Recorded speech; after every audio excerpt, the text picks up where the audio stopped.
तुम्हारा अन्नदाता, पग पग पर है संग तुम्हारे अन्नदाता। लहू किसानों का बन के पसीना सींचता है धरती का सीना। मेहनत का तेरी हक दिलवाने, नई तकनीक नई खोज बताने। पशुधन को गुणवान बनाना, पौध सुरक्षा को सिखलाना, खेती के सब गुर समझाने, भारत का सरताज बनाने। आठों पहर है संग तुम्हारे अन्नदाता, अन्नदाता। नमस्कार, मैं हूं आपके साथ विभा उपाध्याय और आप सभी दर्शकों का अन्नदाता कार्यक्रम में स्वागत करती हूं। हमारे देश का किसान जन का पोषक है, वो श्रम का देवता है, अन्नदाता है। उसमें ही भारत की आत्मा निवास करती है और ऐसे ही किसानों की प्रगति के लिए हम खेती बाड़ी से जुड़ी हुई बहुत सी नई लाभकारी जानकारियां हर रोज सुबह लेकर आते हैं। तो चलिए कार्यक्रम शुरू करने से पहले देखते हैं क्या है आज के अन्नदाता में। सरसों की फसल में किए जाने वाले जरूरी कार्य।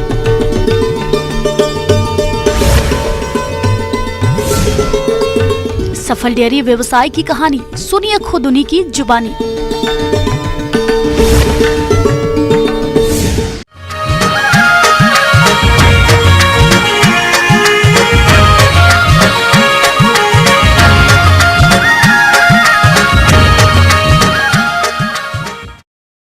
हमारे जिन किसान भाइयों ने सरसों फसल की बुआई कर दी थी, उनकी फसल अभी बढ़वार की अवस्था पर है। तो इस फसल से अच्छी उपज लेने के लिए जरूरी है कि बुआई के बाद किए जाने वाले कार्यों को सही तरीके से किया जाए। अगर फसल प्रबंधन ठीक से नहीं होगा तो उपज में कमी आएगी। इसलिए आप कैसे करें सरसों की फसल में इस समय किए जाने वाले कार्यों को, जिसके बारे में जानकारी दे रहे हैं वरिष्ठ वैज्ञानिक डॉक्टर एस.के. बिलैया।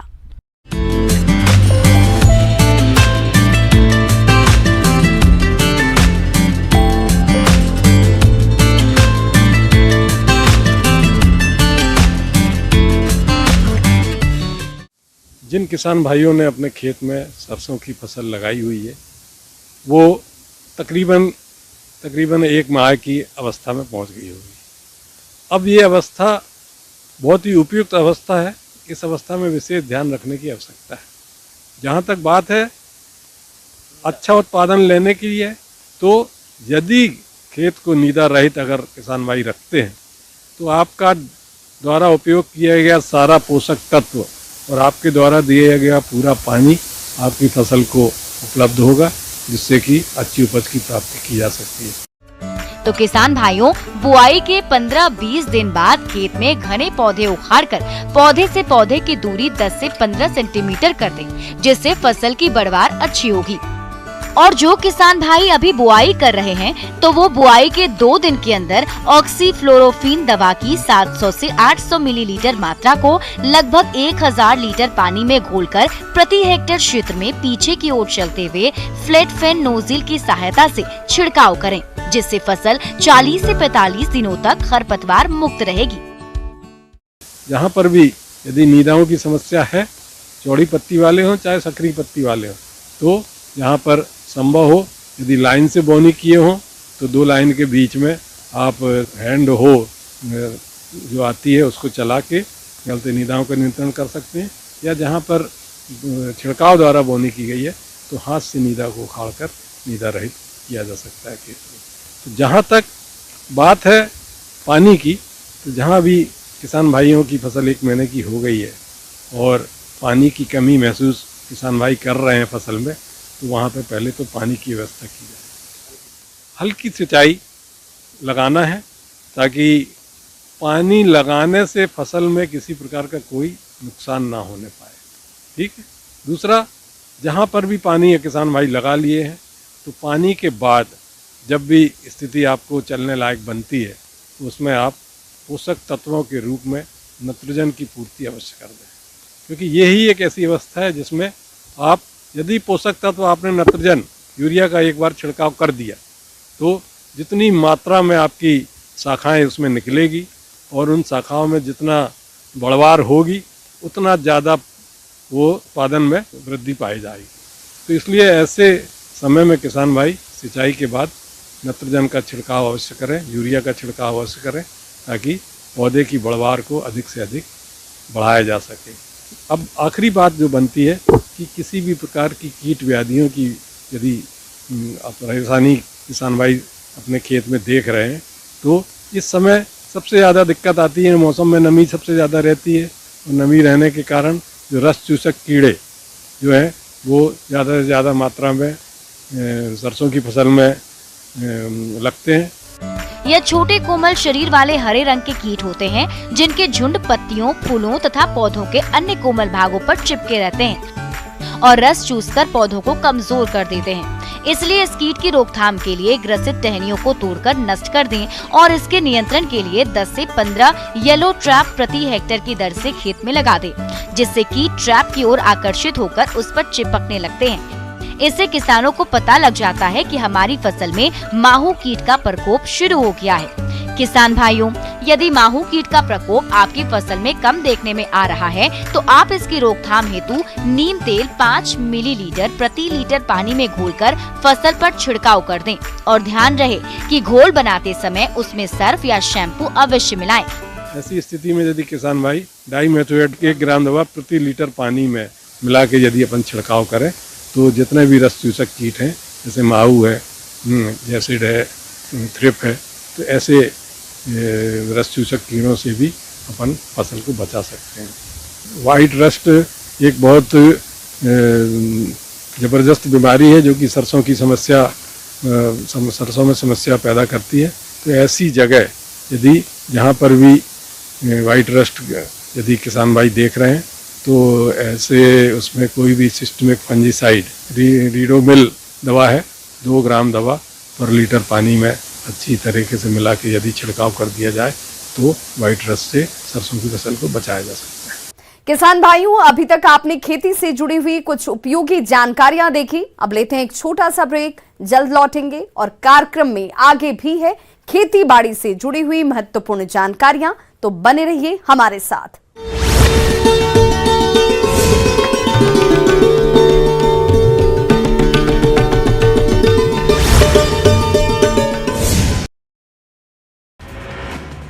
वीर बाल दिवस पर प्रधानमंत्री नरेंद्र मोदी का ट्वीट। पीएम ने गुरु गोविंद सिंह के साहस को किया याद। आज दोपहर 12:30 बजे कार्यक्रम में हुए शामिल।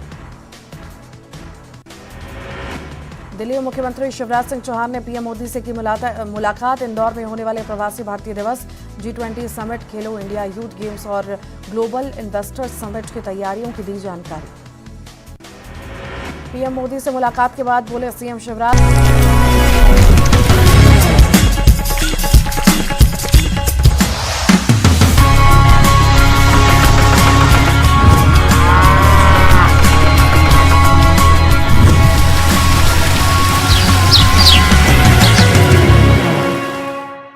ब्रेक के बाद एक बार सभी दर्शकों का एक बार फिर से अन्नदाता में स्वागत है। चलिए रुक करते हैं अगली कड़ी की ओर। आज के दौर में डेयरी व्यवसाय फलता फूलता व्यवसाय बनता जा रहा है। इस व्यवसाय को कड़ी मेहनत और उन्नत तरीके से करके काफी आगे तक बढ़ाया जा सकता है। और आज हम आपको गांव बलखेड़, जिला जयपुर के ऐसे ही सफल पशुपालक सुरेश यादव से मिलवाने जा रहे हैं, जो उन्नत तरीके से गाय भैंसों का पालन करके सालाना लाखों की आय कमा रहे हैं। तो आइए मिलते हैं इन्हीं से और जानते हैं इनकी सफलता का राज।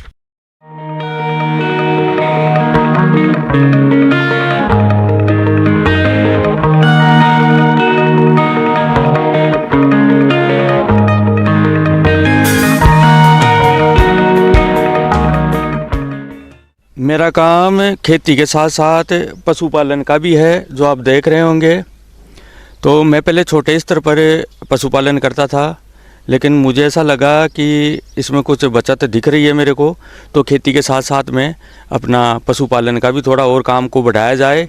इसलिए मैंने अपने ये पशु जैसे धीरे धीरे अपने आप बढ़ गए, जैसे ये गाय भी आ गई, भैंस भी आ गई। पशुपालक भाइयों, इनके पास छोटे बड़े कुल पशुओं की संख्या 70 है और ये किसान उन्नत तकनीक से पशुपालन का कार्य करते हैं। जिससे इनकी देखभाल में काफी आसानी रहती है और इनके पशु भी स्वस्थ हैं। और इन पशुओं का उचित प्रबंधन करके ये किसान इनसे अच्छा दूध उत्पादन ले रहे हैं। और मैं आपको बता देना चाहता हूँ कि जैसे हमारा सुबह उठने का जो रूटीन होता है उसमें हम 4:30-5 बजे के लगभग उठ जाते हैं। तो सबसे पहले हमारा काम यह होता है कि हम जैसे गोबर वगैरह है उसको ऐसे साफ कर देते हैं इनके आसपास से। उसके बाद हम दूध निकालने लग जाते हैं। दूध निकाल के सारे दूध को इकट्ठा करके फिर उसके बाद में हमारा काम होता है इनको चारा और बंटा डालना। इनमें चारा पहले से डाला हुआ होता है, उसके बाद में हम उसमें बंटा डाल देते हैं और उनको पशुओं को छोड़ देते हैं। अपनी अपनी जगह पर सभी जानवर चले जाते हैं और ये खा लेते हैं। उसके बाद में 2 घंटा 1.5 घंटा हम इनको खिलाते हैं। उसके बाद में इनको लगभग 8:30-9 बजे हम इनको पानी पिलाते हैं, नहलाते हैं जानवरों को। और उसके बाद में उनको छाया में बांध दिया, जैसे सुविधा अनुसार कहीं भी बांध दिया उनको। फिर लगभग 10 बज जाते हैं ये सब करते हुए। उसके बाद में थोड़ा सा हमें हरे चारे का जुगाड़ करना पड़ता है इनके लिए। हरा चारा काटा, आधे पौन घंटे में हरा चारा काट लिया और उसके बाद में हम नहा धो के अपने आराम में लग जाते हैं। और उसके बाद में हम 3 बजे वापस अपने ड्यूटी पर लगते हैं, अपने काम पर लगते हैं। उसके बाद में वही सुबह वाला प्रोग्राम, जैसे इसका गोबर साफ किया उनकी जगह से और फिर दूध निकाला। उसके बाद में दूध निकाल के इनको खाने के लिए चारा डाल दिया, बंटा डाल दिया और पानी पिला दिया। लगभग 6-6:30 बजे तक पानी पिला के इनको अपनी जगह पर वापस बांध देते हैं। ये हमारा रोज़ का काम है। अब जैसे सर्दियां चालू हो गई, सर्दियां पड़ने लग गई, तो हम क्या करते हैं सर्दियों के अंदर रात को इनको जैसे टिन शेड लगा रखा है, उस टिन शेड में बांध के उसके चारों तरफ से ढक देते हैं ताकि इनको सर्दी ना लगे। और दिन के अंदर खाना वाना खिला के पानी वानी पिला के इसको धूप में बांधते ताकि इनको दिन भर धूप मिलती रहे। गर्मियों के अंदर क्या होता है कि धूप पड़ती रहती है तो टिन शेड के नीचे इनको खाना खिलाते हैं।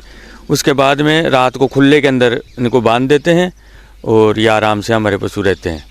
जैसे मई जून के महीने में ज़्यादा गर्मी पड़ती है तो हमने टिन शेड के नीचे फोगर भी लगा रखे हैं, तो उससे क्या उनको ठंड मिलती रहती है, हल्की हल्की हवा चलती रहती है, तो उसमें उनको अच्छा फील होता है, बढ़िया लगता है और पशु भी ठीक रहते हैं, ज़्यादा बीमार भी नहीं पड़ते हैं।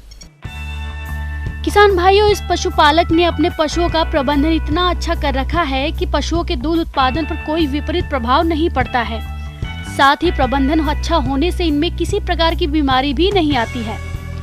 किसान भाइयों, पशुओं की देखभाल के साथ ही ये किसान इनको संतुलित आहार खिलाते हैं, जिससे इनके पशुओं का स्वास्थ्य अच्छा रहता है। इनके आहार की बात करें तो ज़्यादातर तो हम अपने खेतों में पैदा हुआ अनाज ही इनको खिलाते हैं और उसके साथ में पशुआहार है, जैसे गुआर है, बाज़ार से खल भी लाना पड़ता है हमें। अब इनको जैसे कई अनाज ऐसे हैं जिनको पका कर खिलाना पड़ता है, जैसे गुआर है, काकड़ा भी है, मेथी है, बाजरा है। वो इन सब जो अनाज हैं इनको हम क्या है कि पका कर खिलाते हैं और उसके बाद में उसमें जैसे कुछ पशुआहार मिला लिया और चूरू मिला ली उसमें, और कई तरह के प्रोडक्ट जो हैं बाज़ार से लाते हैं वो मिला के इनको सबको एक जगह तैयार करके फिर जो चारा होता है उसके ऊपर डाल देते हैं और अपने पशु आराम से खा लेते हैं। और मिनरल मिक्सचर डॉक्टर से हमें सलाह देते हैं कि इनको हमेशा दिया करें, तो वो रेगुलर हम मिनरल मिक्सचर इनको समय समय पर देते रहते हैं। और इनकी पेट की सफाई के लिए हम हर 3 महीने से इनको कीड़े मारने की दवा देते हैं। जैसे इसमें कीड़े मारने की एक बार गोली देते हैं, एक बार इंजेक्शन लगवाते हैं। पहली बात तो हमारा मैनेजमेंट ऐसा है कि हम पशुओं के पास में बिल्कुल साफ़ सफाई रखते हैं। जैसे थोड़ी बहुत गंदगी हुई, हम नई मिट्टी डालना हुआ, ऐसा कर देते हैं तो ज़्यादा बीमार हमारे पशु पड़ते नहीं। जैसे मैनेजमेंट ऐसा है तो इसका प्रोडक्शन भी अच्छा होता है। हमने जो ये मैनेजमेंट कर रखा है वो इस तरीके से कर रखा है कि हमें इसमें ज़्यादा लेबर की ज़रूरत नहीं पड़ती। जैसे इसको पानी पिलाना हुआ तो 2-3 जगह पानी पिलाने का अपना कर रखा है कि अलग अलग बांध दिया उनको और फिर खोल के फिर दूसरे को बांध दिया, तो ज़्यादा टाइम नहीं लगता इसमें। और हमारे पशु भी इस तरीके से मैनेजमेंट में हमारे ज़्यादा ना तो बीमार पड़ते हैं और ठीक रहते हैं। समय पे इनकी ब्यात हो जाती है, समय पे छिमन लग जाती है, कोई परेशानी नहीं होती। पशुपालक भाइयों, ये तो हुई इनके डेयरी फार्म के प्रबंधन की बात। अब आइए जानते हैं इनकी आय और लागत के बारे में कि इनको इस डेयरी फार्म से कितनी आय हो रही है और कितना खर्चा हो रहा है खुद इन्हीं से। देने वाले जानवर मेरे पास 12 भैंसें हैं और उनका दूध 1 क्विंटल रोज होता है और 25 गायें हैं, उनका 2 क्विंटल लगभग उनका दूध होता है रोज का।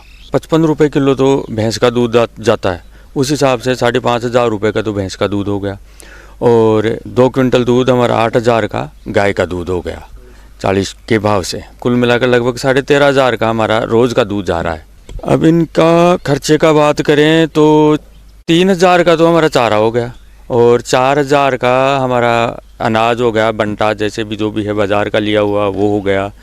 ये 7,000 का हो गया, 2-3,000 की बर हो गई। इन ट्रैक्टर का खर्चा मिलाकर 9,500 रुपये का अपना ये इसमें खर्चा आता है और 4,000 रुपये की इसमें बचत आ रही है हमें पर डे की। और भी कई खर्चे हो जाते हैं तो वो खर्चे जैसे हमारे गोबर हो गया वो खेतों में डाल लेते हैं और कुछ बछड़े और बछड़ियाँ हैं वो हम साल के बेच लेते हैं। 3-4 लाख के हम पशु बेच लेते हैं और उससे क्या है कि हमारा जो और खर्चा है वो निकल जाता है इसमें। किसान भाइयों, इस साल इनको भैंसों के दूध के साथ साथ गायों के दूध की भी अच्छी रेट मिल रही है। ये किसान डेली गाय भैंसों का 300 लीटर दूध बेच रहे हैं। इससे इनको प्रतिदिन 13,500 रुपए की आय हो रही है और यदि इनके खर्चे की बात करें तो इनके पशुओं पर प्रतिदिन लगभग 9,500 रुपए का खर्चा आ रहा है। यदि किसान भाइयों इस आमदनी का 13,500 में से कुल खर्चा 9,500 रुपए निकाल दे तो इन्हें प्रतिदिन 4,000 रुपए की शुद्ध बचत हो रही है। इस प्रकार से प्रतिमाह इन्हें दूध से 1,20,000 रुपए का शुद्ध मुनाफा मिल रहा है। जो भी सारा सिस्टम है, बच्चों की पढ़ाई है और भी कई खर्चे हैं, वो सब हमारा पशुपालन से निकलता है और हम आराम से अपना जीवन गुजार रहे हैं। तो मैं आपसे यही कहना चाहूँगा कि आप भी पशुपालन अपनाएं। ये पानी की जैसे कमी भी है तो आने वाले समय में भी ये दूध की बड़ी मांग रहने वाली है, तो आप दूध का व्यवसाय, पशुपालन का व्यवसाय जरूर करें। आगे और भी है खेतीबाड़ी से जुड़ी हुई बहुत सी रोचक जानकारियां, पर यहां रुकेंगे एक छोटे से ब्रेक के लिए। जल्द हाजिर होते हैं।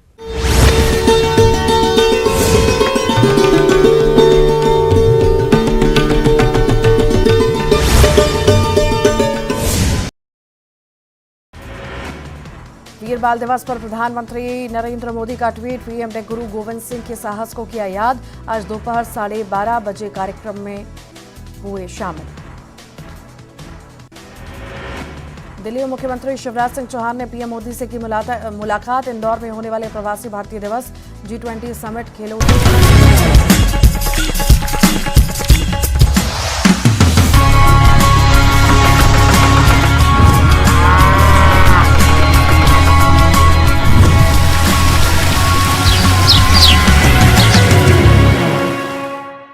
ब्रेक के बाद एक बार फिर से आप सभी दर्शकों का अन्नदाता कार्यक्रम में स्वागत है। बढ़ते हैं अपनी अगली प्रस्तुति की ओर।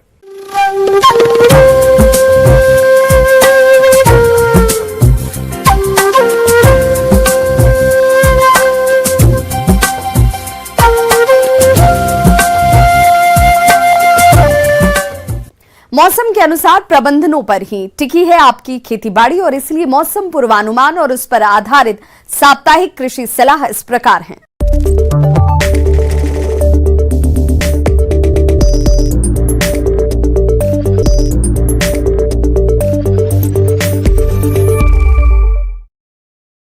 ग्रामीण कृषि मौसम सेवा, भारत मौसम विज्ञान विभाग, राजमाता विजया राजे सिंधिया कृषि विश्वविद्यालय ग्वालियर द्वारा भेजे गए मौसम पूर्वानुमान रिपोर्ट के आधार पर जिला इंदौर और इससे लगे जिलों के किसान भाइयों को सलाह दी जाती है कि इन क्षेत्रों में आगामी 2 दिनों के दौरान वर्षा की कोई संभावना नहीं है।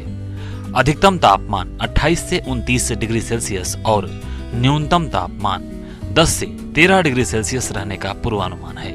हवा पूर्वी दक्षिण दिशा से 10 से 12 किलोमीटर प्रति घंटा की रफ्तार से चलेगी। ऐसे में इन क्षेत्रों के किसान भाइयों को सलाह दी जाती है कि पछेती गेहूं की फसल 21 से 25 दिन पुरानी होने पर आवश्यकता अनुसार पहली सिंचाई करनी चाहिए। सिंचाई के 3 से 4 दिन बाद नाइट्रोजन की शेष आधी मात्रा का छिड़काव करना चाहिए। गेहूं की फसल में दीमक के लक्षण दिखाई देने पर क्लोरोपाइरीफास 30 EC दवा की 2 लीटर मात्रा 20 किलोग्राम रेत में मिलाकर शाम के समय खेत में प्रयोग करें और बाद में सिंचाई करने की सलाह दी जाती है। देर से बोई गई सरसों की फसल में निराई गुड़ाई की सलाह दी जाती है। वर्तमान मौसम में सरसों की फसल में माहू और सफेद रतुआ की लगातार निगरानी करने की सलाह दी जाती है। चने की फसल में वाई या टी आकार की खूंटियां गाड़ दें। प्रति एकड़ करीब 40 से 50 खूंटियां गाड़ें, जिस पर पक्षियों के बैठने का स्थान बन जाएगा, जो इल्लियों को चुन चुन कर समाप्त कर देंगी। बादल युक्त मौसम रहने के कारण चने में कहीं कहीं तंबाकू की इल्ली का प्रकोप देखा जा रहा है, जिसका नियंत्रण करें। किसानों को सलाह दी जाती है कि आलू की फसल में सिंचाई करें और सिंचाई के कुछ दिनों बाद मिट्टी चढ़ाएं और जरूरी यूरिया की मात्रा का प्रयोग करें। झुलसा रोग की नियमित रूप से निगरानी करते रहें। फसलों में झुलसा रोग का प्रकोप दिखाई देने पर इससे बचाव के लिए 2 ग्राम मैंकोजेब फफूंदीनाशक दवा का प्रति लीटर पानी की दर से घोल बनाकर छिड़काव करें।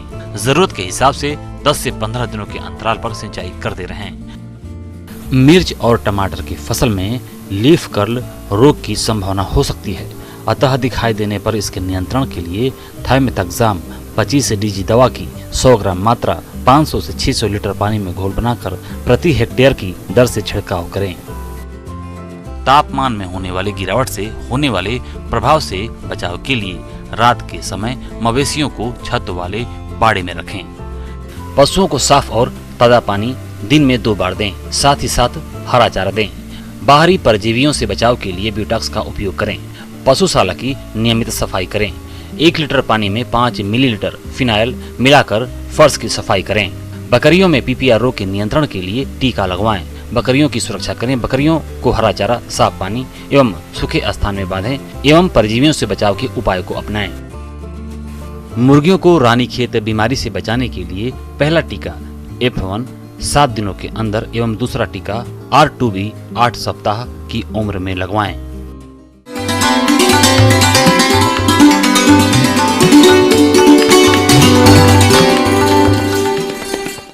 अन्नदाता हेल्पलाइन निःशुल्क फोन संपर्क सेवा के माध्यम से आपके द्वारा पूछे गए प्रश्नों में से 1 या 2 महत्वपूर्ण प्रश्न को हम अपने कार्यक्रम में शामिल करते हैं और इसी के तहत आज किसान का सवाल और उनका जवाब इस प्रकार से है। अन्नदाता निःशुल्क फोन संपर्क सेवा के माध्यम से पूछे गए प्रश्नों में से आज हमने जिस प्रश्न को कार्यक्रम में शामिल किया है उसे पूछा है ग्राम खरकाई, जिला श्योपुर के कृषक जोगेंद्र सिंह ने। ये फूलगोभी की फसल में रोग नियंत्रण के बारे में जानकारी चाहते हैं। तो जोगेंद्र सिंह जी, आपकी जानकारी के लिए प्रस्तुत है कार्यक्रम का ये अंश। नमस्कार किसान भाइयों, आज के जो कृषि अंक में हम गोभी वर्गीय सब्जियों में जो प्रमुख रूप से कीट और बीमारी लगने के कारण जो आर्थिक रूप से क्षति होती है उसके बारे में चर्चा करेंगे। तो जैसा कि किसान भाइयों आप जानते हैं कि गोभी वर्गीय जो सब्जी है, चाहे वो फूल गोभी हो, पत्ता गोभी हो, इसकी मार्केट डिमांड बहुत अधिक है और अगर उसका जो अपीयरेंस है या उसका जो दिखाव है, जो दिख रहा है, वो ख़राब हो जाएगा तो मार्केट उसकी वैल्यू भी कम हो जाती है। तो आइए जानते हैं कि कौन कौन से जो प्रमुख रोग हैं जो गोभी वर्गीय फसलों पे लगते हैं। फूल गोभी की फसल में रोगों की बात करें तो डाउनी मिल्ड्यू रोग ये कवक जनित रोग है। इस रोग के लक्षण पत्तियों की निचली सतह पर दिखाई देते हैं। ये धब्बे बैगनी भूरे रंग के पड़ते हैं। धब्बों का ऊपरी सतह में पीले रंग का होना और बाद में इस फफूंद के बीजाणु अन्य पौधों पर भी फैल जाते हैं। जब खेत में रोग के लक्षण अधिक दिखाई देने लगे तब रासायनिक नियंत्रण के अंतर्गत आप मैनकोजेब 2 ग्राम प्रति लीटर पानी का 15 दिनों के अंतराल पर छिड़काव करें। तो जैसा कि किसान भाइयों आप वर्तमान में भी देख रहे होंगे कि इस समय जो आपकी फसल है उसमें एक पत्ती में सड़ने टाइप की बीमारी, या आप देख रहे होंगे कि पत्ती झुलस टाइप की रही है, उस तरह का आपको बीमारी अपीयरेंस में दिख रहा होगा। तो प्रमुख रूप से पत्ती में काला विगलन करके, जिसको हम इंग्लिश में ब्लैक रॉट कहते हैं, यह एक प्रकार के जीवाणु अर्थात बैक्टीरिया से बीमारी होती है। इस बीमारी की जो पहचान है, तो किसान भाई जब आप पत्ती को देखेंगे तो आप देखेंगे कि जो इसमें आपको पीलापन दिखाई दे रहा है वो इंग्लिश के वी आकार का दिखाई देगा और ये जो है पत्ती के मार्जिन अर्थात किनारे के भागों से लेकर मध्य भाग से भी आपको देखने के लिए मिल सकता है। इस कारण पत्ती की जो सतह है वो ख़राब हो जाती है, पीली पड़ जाती है और इससे फसल में लगभग 10 से 20% और यदि अगर व्याग्र रूप में है अर्थात बहुत ज़्यादा अधिक रोग की संभावना है तो कई बार फसल जो है 50% तक क्षति में पहुंच जाती है। तो किसान भाइयों, इसका प्रभावी नियंत्रण उपाय आप कैसे करें? तो इसके नियंत्रण के लिए, क्योंकि अब तो रोपाई का कार्यक्रम हो चुका है, अब हम बात करेंगे कि यदि आप अगली बार इस फसल को लगाते हैं तो आपको किस तरीके से प्रबंधन करना है। तो सबसे पहले किसान भाई हमेशा बीजोपचार की प्रक्रिया आपको इस्तेमाल करना है, और पौध का जो आप जब पौध लगाते हैं उसको रोपने से पहले आप उसको उपचारित करेंगे, और उपचार करने के लिए आपको सबसे आसान दवा जो मार्केट में उपलब्ध है स्ट्रेप्टोसाइक्लिन, इस दवा का 1 ग्राम प्रति 10 लीटर पानी में घोलकर इसको पौधे को आधे घंटे के लिए पौधों को डुबो कर रखना है, और उसके पश्चात ही आपको अपना रोपण का कार्य करना है। अभी वर्तमान स्थिति में हम इस रोग से बचाने के लिए किस तरीके से उपाय करेंगे, तो इसके लिए पुनः हम स्ट्रेप्टोसाइक्लिन दवा का 1 ग्राम प्रति 10 लीटर में, और साथ ही साथ कॉपर ऑक्सीक्लोराइड इस दवा का 3 ग्राम प्रति लीटर की दर से उपयोग करेंगे। अगर हम इसमें किसी स्टिकर, आजकल बहुत सारे मार्केट में स्टिकर एजेंट आते हैं, उसकी 1 ml मात्रा प्रति लीटर की दर से मिलाकर इस्तेमाल करें तो इस दवा का जो उपयोग है वो बहुत कारगर और प्रभावी सिद्ध होता है। तो इस प्रकार ये जो विगलन की बीमारी है किसान भाई, आप इससे इस दवा का उपयोग करके इससे मुक्ति पा सकते हैं। तना सड़न रोग कवक के कारण होता है। रोग की प्रारंभिक अवस्था में दिन के समय पौधे की पत्तियां लटक जाती है और रात में स्वस्थ दिखाई देती है। तने के निचले भाग पर धब्बे दिखाई देते हैं। धीरे धीरे रोग ग्रसित भाग पर सफेद कवक दिखाई देने लगती है। तना सड़ने लग जाता है। रोग की रोकथाम के लिए डाइथीन M45 2 ग्राम दवा बावस्टीन 1 ग्राम को प्रति लीटर पानी में मिलाकर 15 दिन के अंतराल पर छिड़काव करें। दवा का इस्तेमाल सुबह और शाम के समय ही करें, और दवा की नियंत्रित मात्रा जो या अनुशंसित मात्रा जो कृषि वैज्ञानिकों के द्वारा उन्हें बताई गई है उस दवा की मात्रा का उपयोग करके अपनी फसलों की सुरक्षा का कार्य करें। बहुत बहुत धन्यवाद।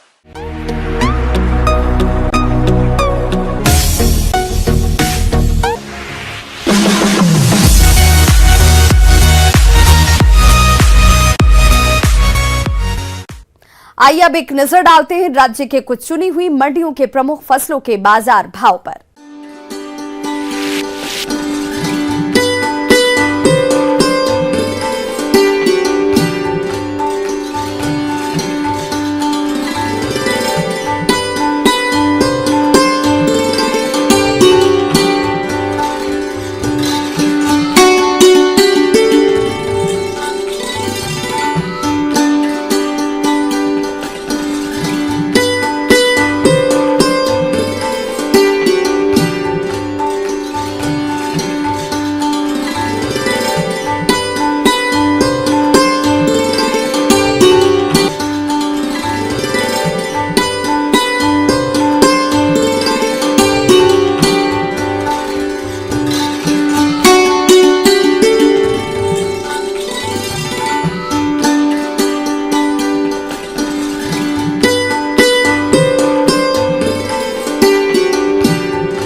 किसान भाइयों, अन्नदाता आपकी सेवा के लिए संकल्परत है। कृषि संबंधित समस्या और सुझावों के लिए आप हमें इस पते पर संपर्क कर सकते हैं।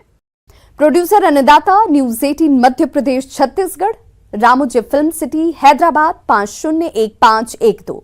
साथ ही आप हमें ईमेल भी कर सकते हैं। हमारा ईमेल एड्रेस है p18annadatamp@nw18.com। इसके अतिरिक्त आप हमें निःशुल्क हेल्पलाइन नंबर 1800889216 पर सोमवार से शनिवार सुबह 10 बजे से शाम 4 बजे के बीच संपर्क भी कर सकते हैं। किसान भाइयों, अब समय हो रहा है आपसे विदा लेने का, तो हमारी अन्नदाता टीम को दीजिए इजाजत। कल फिर से होगी